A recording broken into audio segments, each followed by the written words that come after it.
So, Mike Carter is the CEO of the London District Construction Association. Now, Mike, you build a lot of things in this community, from hospital rooms to big buildings.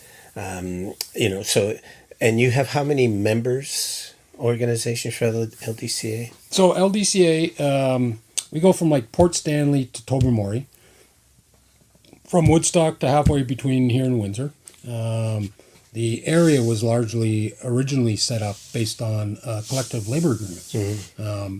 But we have about 460 members that cover all aspects of the construction industry, but with limited focus on single home construction. We do actually have like Terry Homes is a member of ours, but they're the exception, not the rule. But we cover all other aspects of construction. So if it's road construction, if it's bridge construction, if it's hospitals, schools, Maple Leaf Foods, Volkswagen. Yeah. So industrial, commercial, and institutional. So courthouses get built. They're built by our members. We have unionized contractors, non-unionized contractors, but they go from City of London is a member, Western University is a member, Sifton Homes is a member, Ellis Dawn, Canada's first, second, or third largest construction company is a member. Actually, they started on Oxford. Yeah. So they're a member. And then we go to very small mom and pop shops at, self-employment type situations. And then we go to all the suppliers, like COPS is a member, MCO's a member. Yeah. We also then have most of the architects are members, most of the lawyers are members, and most of the engineers are members. And for us, that makes us we have to care about the entire industry. So it's not like we have to care about those that supply services versus those that buy the services. We actually have buyers. Western University representative sits on our board. So we try to have as balanced a board of directors that reflects the industry, that reflects our membership. So when people think of food security, they don't think of that. Interestingly, like it seems to me, there's a difference between food insecurity and food security. Food insecurity is what somebody is in, and they don't have enough to pay the bills or things like that at the end of the month, and so getting a good diet is at risk for them. Food security is the idea of making sure there's enough food for everybody within a community. But when people think of food security, they tend to think of growing food in your backyard, right? They tend to think of the green movement and what's been going there, but they don't necessarily think so much of technology or worker skills and development in those things. And it seems to me, like I've seen what you have done for the food bank over the years has been massive, actually, but you're also helping us to develop technology, like self-contained containers where you can control the environment and how to grow food, so on and so forth. So you're helping us to do that. But is it your sense that within Southwest Ontario, which is such a growing area, that there is an appreciation of what the technology and the skills that come with your organizations and people, did they match, or do you still think it's in an infancy stage? Well, it probably matches to the people that are into it and know it, and probably isn't to the vast majority of the population, which is generally the way it goes, right? I mean, we were just talking about Teslas. I own one. Your daughter owns one, and it's a very advanced technology that if you own one and drive one, you know about it. If you don't, then you don't, which is not unfortunate given the state of where it's formerly called controlled environment agriculture, of where that is compared to where it may be 25 years down the road. So right now it's I mean, I would even say 10 years ago, you couldn't have actually done controlled environment agriculture very well. It was done, but it wasn't done efficiently or effectively, in large part because, your lighting technology used to be old and very high cost and very unreliable and very not good. But now the lighting technology is just tremendously sophisticated that you can implement exactly the way the sun would be, only enhance it. Yeah. So it's always what you want the sun to be. And I mean, the technology, the software allows, you can implement cloud cover type scenarios to allow plants to cool off and get a little bit less intensity. But the technology and the software is such that you can control growing down to a second, which is really kind of a very intense way to grow. So benefits being 90% reduction in water consumption. Because I garden, you garden. Most of what you water a garden just goes straight down into the soil. They catch a little bit as it's going through, but most of it just goes back into the soil. In our farm in a box, all that water is just continuously cleaned and then recycled back to be used again for when we're feeding the crops. So there's tremendous. Another simple example: you seed in the springtime. While your seeding is exposed to the vagaries of the weather during springtime, in a controlled environment, from science that a seedling requires this much light of this type to this level intensity for this duration of a day to be able to grow to its maximum. Controlled environment, you can do that. So in 4 sea cans worth of growing, so that's they're 20 by 40 or 8 by 40, sorry. Say 3 levels high. You do that over the 4 of them. You can actually get over 500,000 servings of fresh, picked that day type of servings. Yeah. And if you develop your growing plan so that it is a continuous output of crop, you actually then, almost on a daily basis, you have fresh vegetables of your choice that you can present to people and eat. Now, I would say this, from what I've seen, there's no controlled environment agriculture benefit to like root crops. So you won't do carrots, you won't do potatoes, you won't do that kind of crop that grows in the ground. But perfect for all your leafy vegetables, for tomatoes, particularly crazy efficient for microgreens. Lettuce. Yeah. So there's a whole range of foods that are just very well suited to this sort of growing. So I wonder why it is that places like London don't embrace that. So you've had an urban agriculture, an urban farming movement in London probably for 40 or 50 years. Food banks were around for 40 years, and it was in existence then. But these tended to be citizens and others and groups who were trying to push the city towards more of a food sustainability model. So you don't just depend on the grocery stores.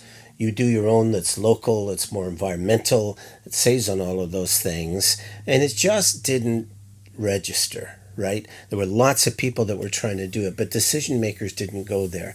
And then the pandemic hit, right? And then when that happened and the prices of grocery began to go up and inflation and everything else, all of a sudden people began to look at the grocery system, which is this global system which brings things in, its scheduled time, so on and so forth. There were these disruptions, food increases, real difficulties, and people began to look at alternatives. And yet I don't sense that happened here in London. My sense is that we went back to it again. There's wonderful groups like Urban Roots and The Patch and others, even the food bank is into it. But overall, there was not this general thing of, okay, we don't want to be that vulnerable again, right? So let's develop an alternative. The grocery stores have been great. It's wonderful to have them. But the reality is that Canada exports $95 billion worth of food a year around the world. 65 billion of that comes in Ontario. So we're very, very efficient at growing that food and getting it out to other places around the world because of our rich farmland. On the other hand, we can't feed our own population here in London. So I wonder why that is. Why, because if all you're thinking of is, well, let's just grow some plants in our backyard, that's a wonderful thing to do. That's not going to change the system, even if 1,000 of you do it, right? There's going to have to be something in which technology, something that can defy winter, grow for the whole year, that kind of stuff has to be there. And I just wonder why, because we live in a city that's got, post-secondary educations, medical institutions. It's really fantastic. Lots of great companies and others. But for some reason, we are not looking at those industries or folks like yourselves and saying, build us a model. Come up with something that can help us to develop a complementary food system that can go along with the global one. Why do you think that is? Well, thanks for that simple question. Here's my whack at it. London has been a city of plenty since probably forever. Yeah. Right? It's always been sitting in the heartland of agriculture. So there's always been plenty and abundance. I also suspect the structure of London, which has largely been a broadly distributed city, unlike, say, if you went to New York City or any of the really large cities where they grow up, right? Mm-hmm. They have no land anymore, so they grow up. That you've had, if you wanted to, you could have a garden in your backyard. Well, you get to larger cities, Toronto would probably be a good example, and all of a sudden a whole bunch of those ease of everything become less easy, and so you're then starting to look at what else you can do. And that's why you end up with, City of Toronto's got an awful lot of rooftop agriculture on the go. I think they've actually got a number of controlled environment agricultural operations. Yeah. Because some of those benefits, and you know what, here would be my prediction. 10 years down the road, you're going to see large developments in London doing something similar. Zoning and everything goes according to plan. That there is great benefit in growing food that you pick this morning and you eat tonight. Very helpful for the food bank, but I think just generally very helpful for community at large, communities in general. So I think it's actually an enticement of future developments that they can point that out as something. But a lot of it is just awareness, right? There's always one original idea, and then it actually has to get moved on to a whole bunch of other people. And if it's like throwing a pebble into a pond and the ripples don't go very far, I suspect that's what a lot of it is. We didn't, LDCA didn't come to it to try to help you folks out in any other than an odd way. We're committed to the food bank, 125 years, pay it forward. Mm-hmm. What can we do? That's a long term. That sort of gets us off. Because there may come a time. Don't think it's this year. Don't think it's next year. But there may come a time when all of a sudden the giving of the community is diminished. We're in that now, I think. Not so much the food bank, but it's definitely helping elsewhere. You can see it. Yeah. And that's livable within a certain range of reluctance, because as people start to struggle more and more, it's understandable. It's understandable. And so if you can actually try and implement some of these ideas, and as I would tell you and I tell everybody, it's not a primary strategy. It is a complementary, supplemental, risk-based strategy that if you actually have some capacity to build your own, to make your own food, grow your own food, then at some point in time in the future, it may actually become a very sort of good, viable strategy, that it's no longer a complementary. It can move more into a core type strategy. But once we get the Farm in a Box up and running, I would say within 3 years, you will have an operational history that you would say, right. So now we know how quickly we can expand, what we can expand to if the need ever arises. It's no longer, because as you know, this is, and as I explained to everybody, and I've told everybody, we're like the Saskatchewan River. Geography lesson for people that don't know. In Saskatchewan, it's an oxbow river. It's slow, and it takes a lot of time, and there's a curve, and there's a curve, and there's a curve, and there's a curve. Eventually it becomes the Missouri River, and now it's not so curvy, it's a little faster, and eventually it becomes the Mississippi River. So our destination is the Gulf of Mexico, speaking geographically, but it takes time. Yeah. And we could probably circumnavigate some stuff, but it's a learning experience as we go along.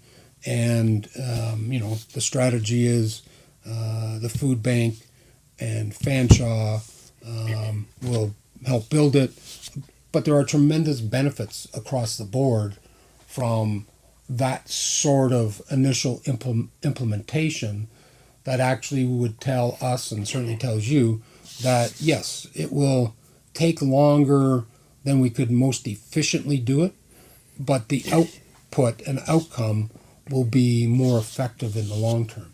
So, I mean, that's my expectation. I mean, we'll put it in there.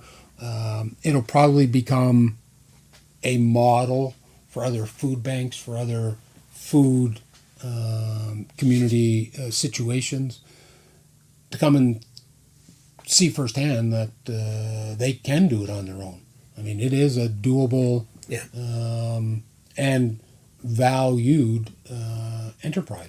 But not necessarily just a charitable one. It can also be that big groups like Costco and others could end up having these farms in a box, so on and so forth, right? And grow heads of lettuce that are this big or whatever it is, and just bring it in the store and be able to sell it. So there's a real merchandising or economic advantage to doing this as well, because they can do it year round, don't have to bring it in from around the world. But that would involve a lot of disruption of the present food chain, which is part of the difficulty. I think probably what you'd find is it wouldn't be a place like Costco or any traditional food chains. It could be like a Whole Foods, and or more specialty grocers that serve a not discerning, but perhaps cultural, right? Yeah, who are they want food that actually has no pesticides, no nothing. It's just pure, fresh. Picked it this morning, eat it tonight for supper, and I suspect there are a growing number of people who would look to that as a very desirable source of food for them. So in this day and age, if I was a young person and I looked at a problem like the environment, like transportation, I think I would look at it and say, I want to apply tech to that. I want to apply engineering to that. That's up to spec, all that kind of stuff. And yet when it comes to things like food security, we seem to be more or less happy with the old model of working in the ground and using a hoe and doing all that kind of stuff. And for a young person, especially somebody who doesn't own their own place or have a place to grow, if they're going to go to school and they're going to learn about what to do about food, they want tech to be at the heart of the operation. Now, I know that you folks at LDCA, you're working with high school students and shop classes and others, and teaching them different skills and other things that are there, right? And I presume that involves new technologies, things like that, right? So I could see young people looking at that and going, yeah, that's the stuff I'm interested in, right? I don't just want to sit there with a hammer and a saw. I want to learn the new skills that are out there.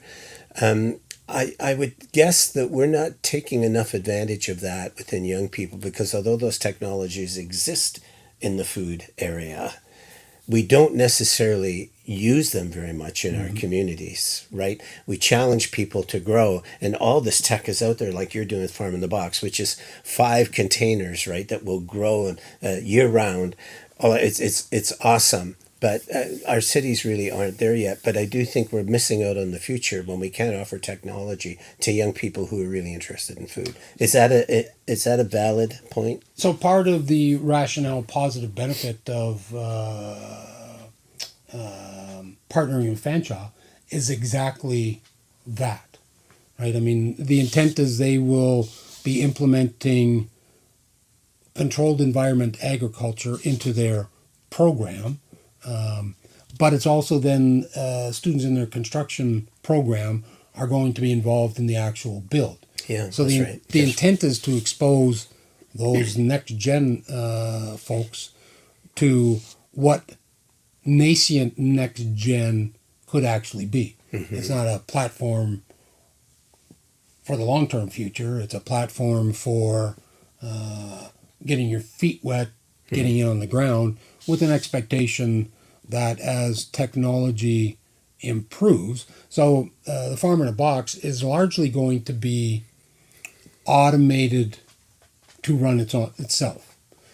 But there's tremendous need for human intervention to make sure that things don't run amok, to be able to be there when And they're program and things like that with different changes. needed. Right, all Yeah. that kind of Yeah. stuff. So the expectation is that this will be a very innovative addition to the programs that Fanshawe can offer their students, with an expectation that they come out of there, a bunch of them will be entrepreneurs, and they say, well, Yeah. nice try, construction people. I could build a much better mousetrap. And you encourage them to go out and build a much better mousetrap. And I would say this about London. London actually has a fairly vibrant agriculture community, right? They do. So it's a fairly good environment to add some new approaches to how they can innovate. And I suspect, you look in London 20 years from now, and these will be all over the place. Maybe. Look at Hemans is a good example. I've been out there. Will Heman has been awesome to us. But they built all of these greenhouses, and you go out there and you see it, and it's fantastic. But you couldn't build them in London. So Right. what you're saying is the capacity is growing within the citizens, but the bylaws and others that are necessary. I can have a 10 by 20 greenhouse in the backyard. Yep. That's no problem. Yep. But a larger one, Right. no, Is a problem. the bylaws are not there yet. So although the capacity of the people or education system or whatever it is that's there could be there, it seems to me that decision makers are not going where the puck is going to be. They often put an extra defenseman in front of the net to keep somebody from scoring, right? It's difficult. It's not, I'm not trying to lay blame on that. I'm just saying that that's the way government and bureaucracy works. It's kind of liability driven. You're always doing that. So it would seem to me, and that's a lot of what this series is about. That's why Fanshawe works out so well, right? 'Cause they can do it. Fanshawe is completely separated from the city of London. I don't know exactly what it's separated from, but it's not limited in this regard. No, that's right. It can actually, and I believe, so Western is not, but you could go on CN railway lands and completely have nothing to do with the City of London bylaws or zoning issues. So if you're, because Fanshawe, like CN, is a Fed Corp, so they're exempt from, I believe, from various aspects of cities. Yeah. You hope it changes, and I would say be interesting to know where the leadership would come to change. But you and I both know this. If there's nobody saying we need to change, there will be no change. No, but when groups like the constructions worker, like a food bank could come along and say, folks, we need this. It's a charitable effort to try to help people. When somebody else comes along and says this environmentally, we need this, or economically, we need this. We can produce all of this great kind of food, right? We have the technology, we have the people. We're just having trouble finding the opportunity to put those things out there and make them work. So I think that's really important. A few years ago, I did a study with John Snoblin, who used to be a Yep. provincial minister for Western Fair here in town, and we looked around the area to see what was possible, and it turned out that tons was possible. There was all this food that could be coming into London, but they weren't really being allowed markets and other things. And a lot of the farmers were expressing frustration having to take their stuff up to Yep. the terminal in Mississauga Yep. and send it out through there, right? They wanted to come to London, but it seemed, you know, uh, Southwest Ontario only is 4% of the growing mass in the country, right? But it gives out 26% of the food, right? So it's punching way above its weight because that's the kind of soil we have. And yet, as a community, and London's not alone, but as communities nestled in this wonderful ground, for some reason, we seem to think, well, that's it. We'll just plant in there and we'll grow a garden and hopefully we'll be okay, as opposed to looking at it industrially or environmentally or whatever. And I think that's, so I agree with what you're saying, Mike, but we have to have, I think, a city council, bureaucracy and others, an understanding with the province, because they have a lot to do with this. This is the way we're going. We're reinventing the production cycles and other things and doing it in a way in which we can provide these alternatives, because we've just heard from the news reports that the population in this area is going to go up to 850,000 within the next 20 years. And right now it's around 500,000, right? So that means we're going to go up all of that number. And right now we're having trouble feeding our people, right? Especially because of affordability issues in many ways. So we need to find other ways of doing it. So I think the frustration around this series is, I talk with all sorts of people like Urban Roots and others who've got the ideas and have got the dedication, so on and so forth. But there seems to be all of these guards in front of it, kind of like an electrified fence that said, no, we've always done it this way. And it really makes it hard for us to be able to push it up to the next level. Well, I suspect, and I don't know the other organizations. LDCA can chart its own course and sail to its own course, right? And I don't know how many other the organizations you talk about can actually do that completely.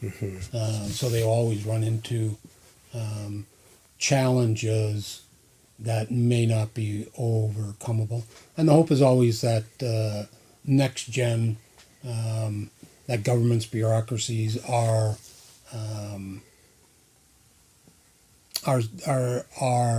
run and envisioned by young people who have a better future outlook on opportunity. I mean, thankfully, I would always say in Canada that tends to be what actually happens. It's a rough road getting there, but